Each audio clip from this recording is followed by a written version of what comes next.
The flashbulbs explode as Hollywood's golden couples glide down the red carpet. Perfectly tailored tuxedos, gowns shimmering like liquid silver, pearls glistening under the spotlights.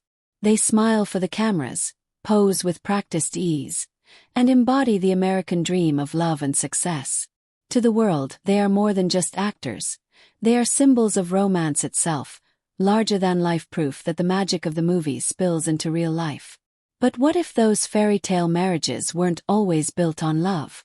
What if they were carefully scripted performances, as rehearsed as the films their stars appeared in? Behind the glamour, Hollywood hid one of its darkest secrets: lavender marriages. These were unions arranged, or willingly entered into, by LGBTQ stars to protect their careers during a time when being exposed as gay or bisexual meant professional ruin. The phrase lavender, long used as a coded reference to homosexuality, became shorthand for these carefully constructed facades. The stakes couldn't have been higher. In mid-20th century America, homosexuality was criminalized, pathologized, and demonized. Politicians were launching witch hunts in Washington. Studios enforced morality clauses with iron fists. Gossip columnists thrived on scandal, capable of destroying reputations with a single headline. For stars who loved outside society's rules, there was only one way to survive: pretend. Lavender marriages gave the illusion of respectability. They satisfied studios, reassured fans, and kept the tabloids at bay. Sometimes they provided companionship, a bond of mutual understanding between two people forced into the same closet. Other times they were cages, trapping stars in loveless unions that stole their chance at authentic happiness. And so, the illusion continued. Couples smiled for the cameras, walked hand in hand down red carpets, and waved from honeymoons staged for photographers. The studio system had rules. Love was negotiable. Reputation was not. What follows is the hidden history of these marriages, the machine that created them, the stars who lived them, and the human cost of loving in the shadows. The term lavender marriage has its roots in coded language. Lavender, often associated with homosexuality in early 20th century slang, became shorthand for relationships that concealed more than they revealed. These marriages were designed not to celebrate love, but to camouflage it. Hollywood in the 1920s through the 1960s was a glittering stage built on strict moral codes. Studios reigned supreme, and stars were not employees but property. They signed contracts that dictated not just the roles they played on screen, but how they lived off-screen. The Hays Code, enforced from the 1930s to the 1960s, set rigid moral standards, banning explicit depictions of sexuality and outlawing immoral behavior.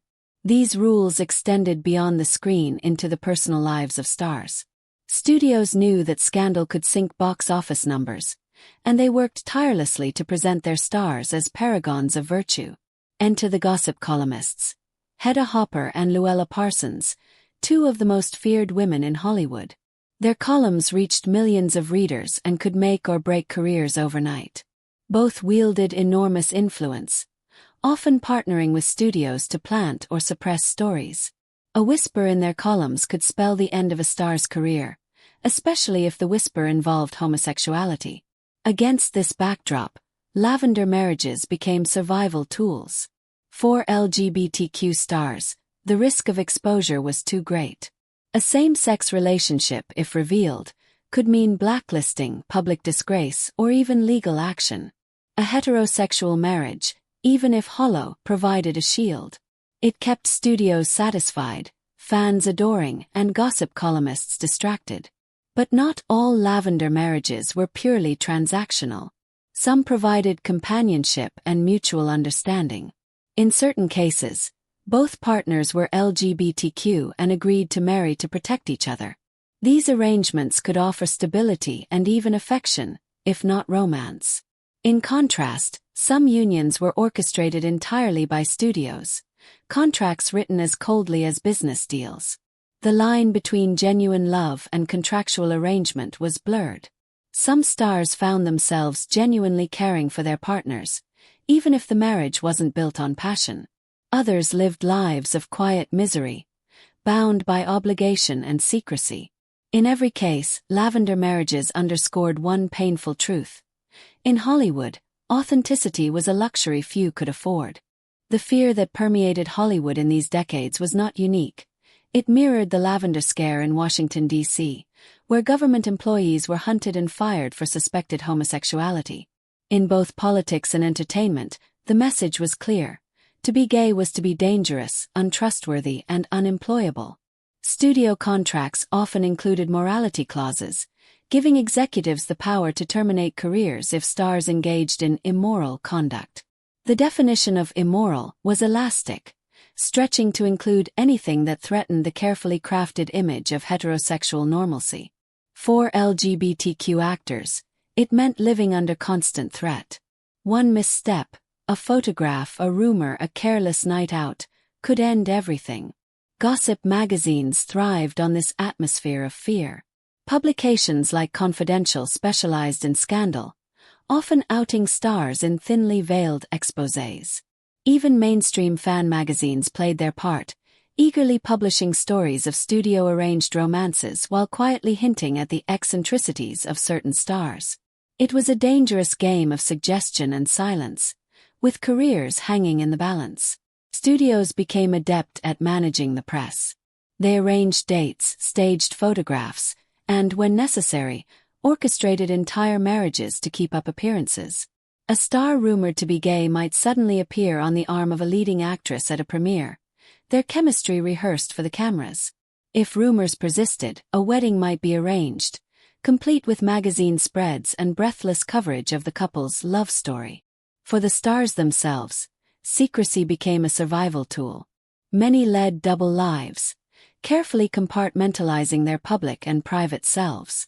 Some retreated into isolation, fearing exposure. Others developed elaborate networks of trusted friends and confidants, creating small spaces where they could live authentically, if only for a moment. The cost of secrecy was heavy. It meant living without the freedom to be oneself, constantly monitoring words and actions. It meant turning love into a liability, something to be hidden rather than celebrated. In Hollywood, where everything was a performance, the most demanding role of all was the one played off-screen.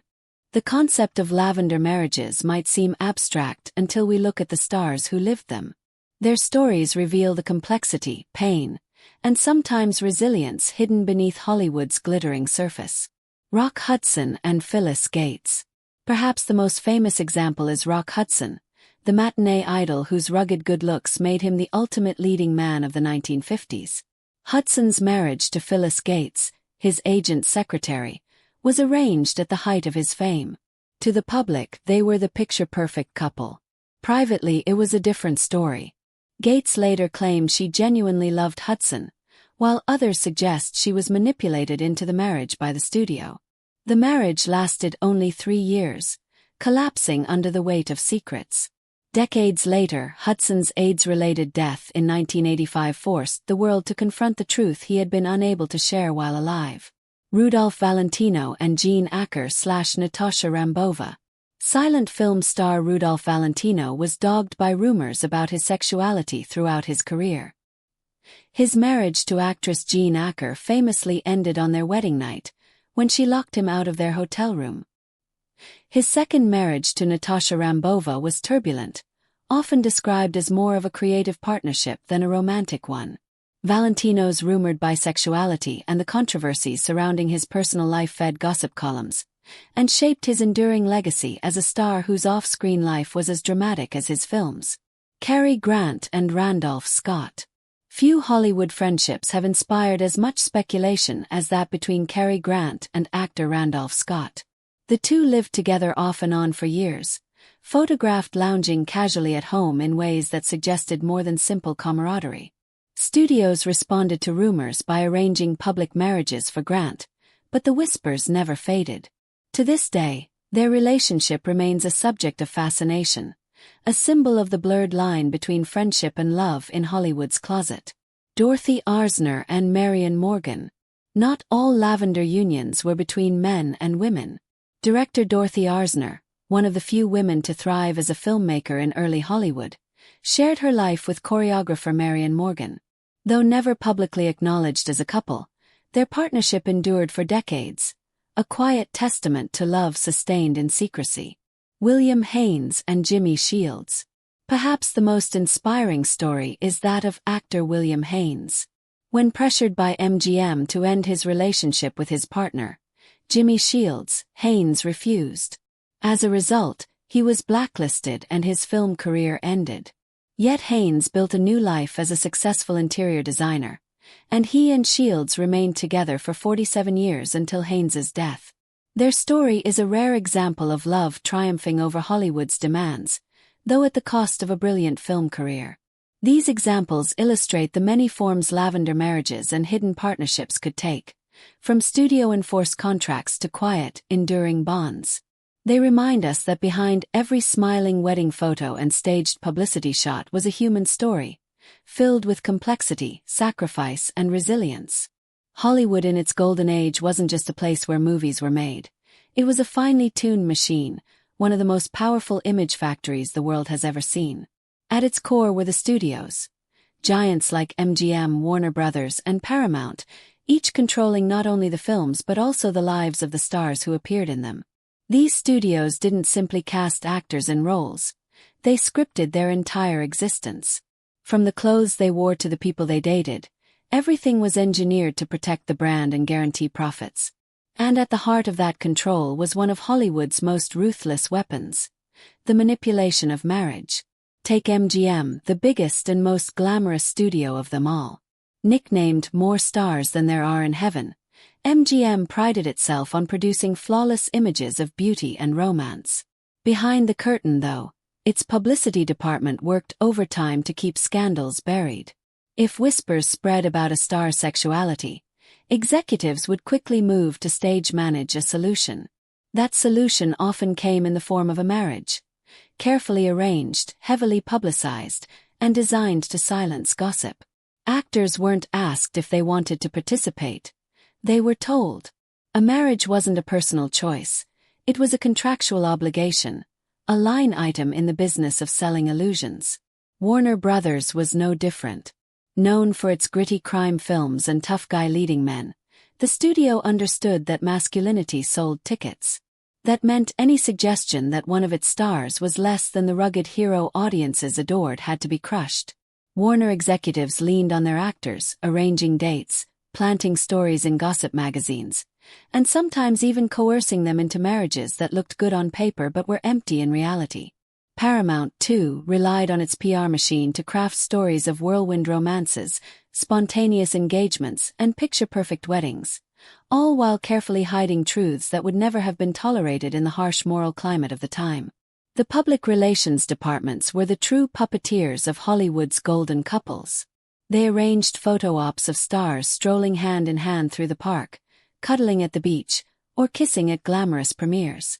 Entire photo shoots were staged, not to promote films but to sell the idea of domestic bliss.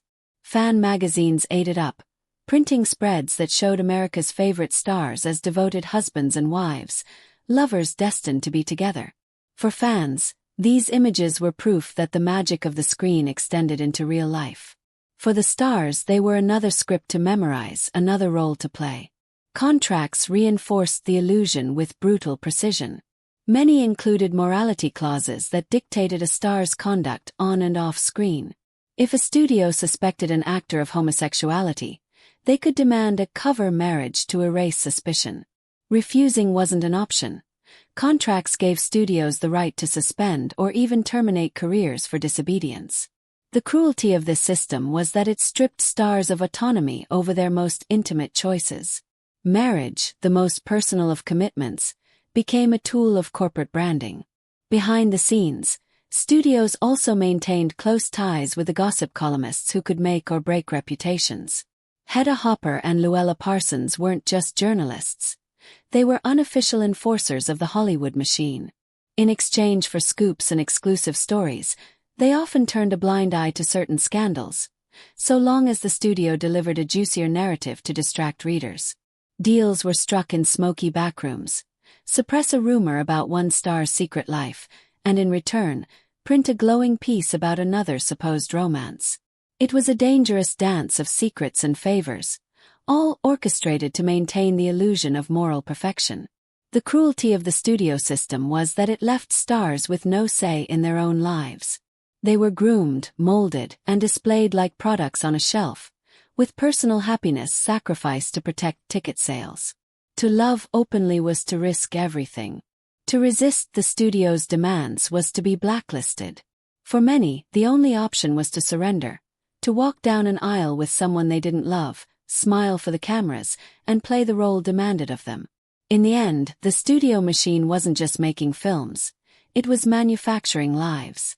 Lives that looked perfect on screen but were suffocated by contracts, publicity stunts, and relentless control. For Hollywood's LGBTQ stars, it meant an existence where truth was the one script they could never perform. For all the glamour of Hollywood's golden age, its brightest stars often paid the highest personal price. To live under constant surveillance, bound by contracts and gossip, meant living a double life, a public persona carefully manufactured by studios, and a private truth hidden in the shadows. That split existence left scars. The pressure to perform off-screen was sometimes heavier than the pressure to deliver a hit film. Every smile at a premiere, every staged kiss, every magazine spread was another reminder of the gulf between who they were and who they were forced to pretend to be. The psychological toll of this double life was immense. Imagine never being able to hold the hand of the person you loved in public, never being able to speak openly about your relationships, never being allowed to show even a trace of authenticity.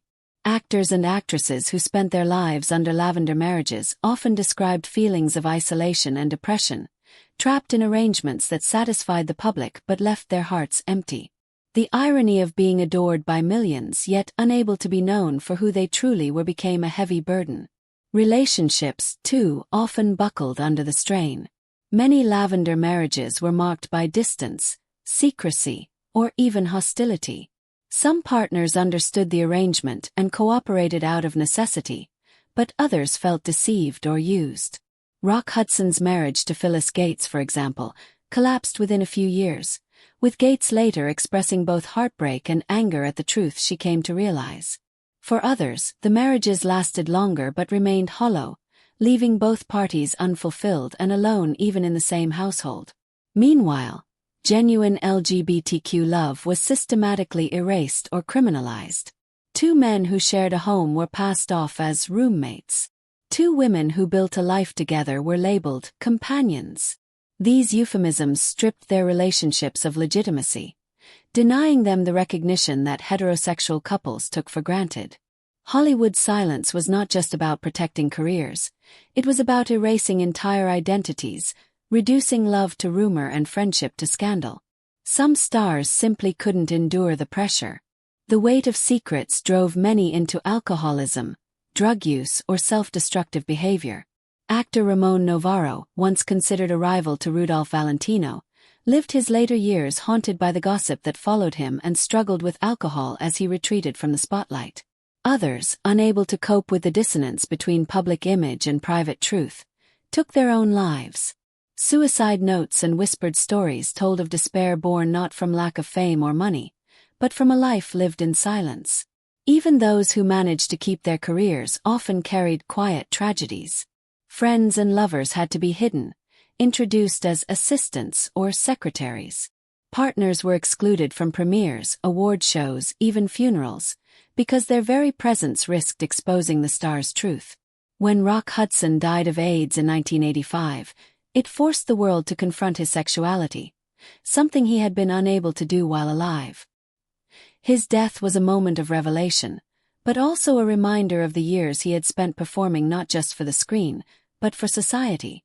In the end, the human cost of secrecy was not only measured in broken marriages and lost careers, but in the quiet suffering of people forced to deny themselves.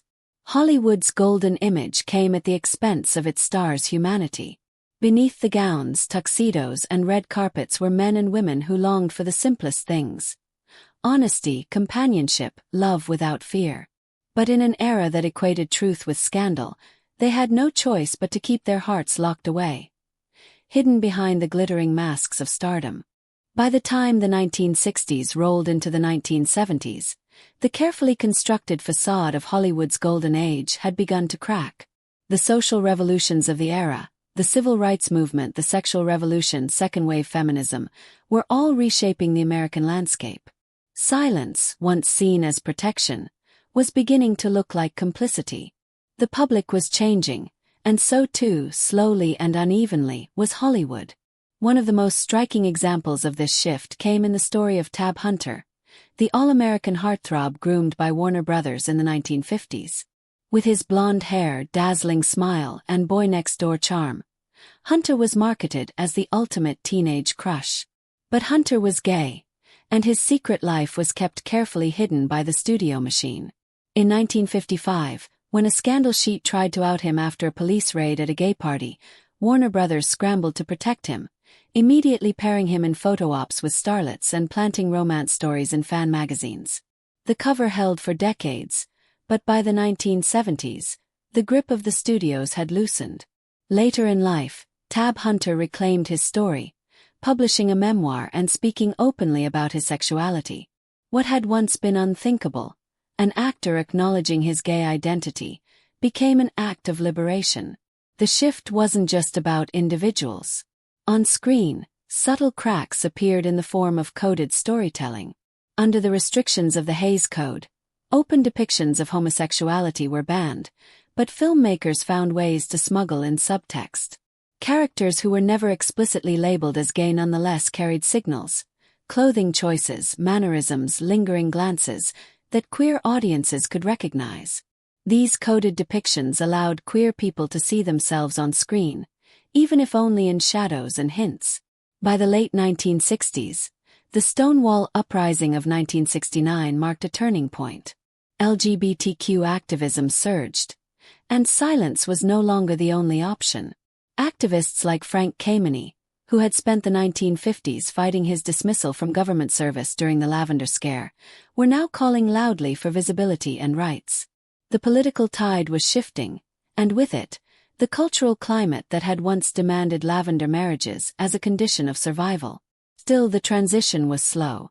For every Tab Hunter who eventually spoke his truth, there were countless others who remained closeted, bound by fear of rejection or professional ruin.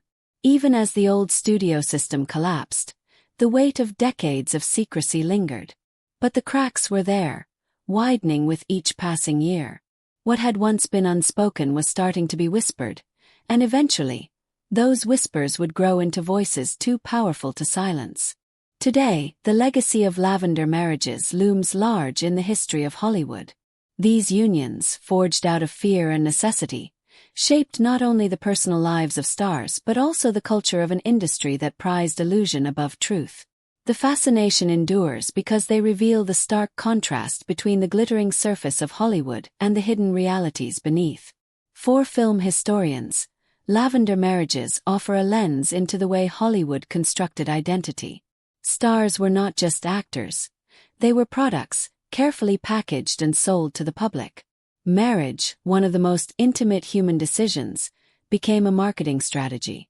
In this sense, lavender marriages were not only about sexuality, they were about power, control, and the erasure of individuality in service of profit. For the LGBTQ community, these stories are bittersweet. On one hand, they are reminders of the resilience it took to survive in a hostile world. On the other, they are a record of lives lived in silence, authenticity sacrificed to protect careers. They remind us of the generations who loved in shadows, whose stories were rewritten or erased entirely by a culture that refused to accept them.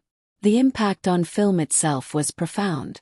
For decades, queer representation was erased, coded or vilified, a direct result of the secrecy that lavender marriages sought to preserve. It wasn't until long after the decline of the studio system that openly queer characters and stories began to appear with honesty and complexity. Even today, debates about representation carry echoes of that earlier silence. But perhaps the most important lesson is how we frame these stars. Too often, their marriages have been treated as scandals or deceptions, as if they were guilty of lying to the public. In truth, they were victims of an oppressive system that gave them no choice. Their marriages were not betrayals. They were acts of survival. As we look back, it becomes clear that the true tragedy of lavender marriages wasn't that they happened, it's that they were necessary at all. They stand as monuments to a time when love was dangerous, and authenticity could cost everything. But they also remind us of the courage it took to endure, to navigate a world that demanded silence and to find ways to live, however imperfectly, within it. And so we return to that red carpet. The flashbulbs, the gowns, the tuxedos, the couples smiling for the cameras. To the world they were perfection. To themselves they were survivors. The truth behind lavender marriages is bittersweet. They were born not out of romance, but out of necessity. They were not celebrations of love, but performances of survival. Yet within them we find not deceit, but resilience. Many of these stars longed for a world where they could live openly, where love was not something to be hidden but something to be cherished. That world was not possible in their time. And so they gave the greatest performances of their lives, not on the silver screen but at the altar. Their stories remind us of the cost of prejudice and the strength it takes to endure it. They remind us that behind every perfect Hollywood image was a human being, carrying secrets, fears, and hopes. In a town built on dreams and illusions, sometimes the most powerful illusion wasn't a film at all. It was the smile of a star, standing beside a partner they did not love, performing happiness for the world. In the end, lavender marriages were not about deception, they were about survival. And in remembering them, we honor the lives lived in silence and the love that endured, even in the shadows. Final line. In a town built on dreams and illusions, sometimes the greatest performance wasn't on screen, it was at the altar.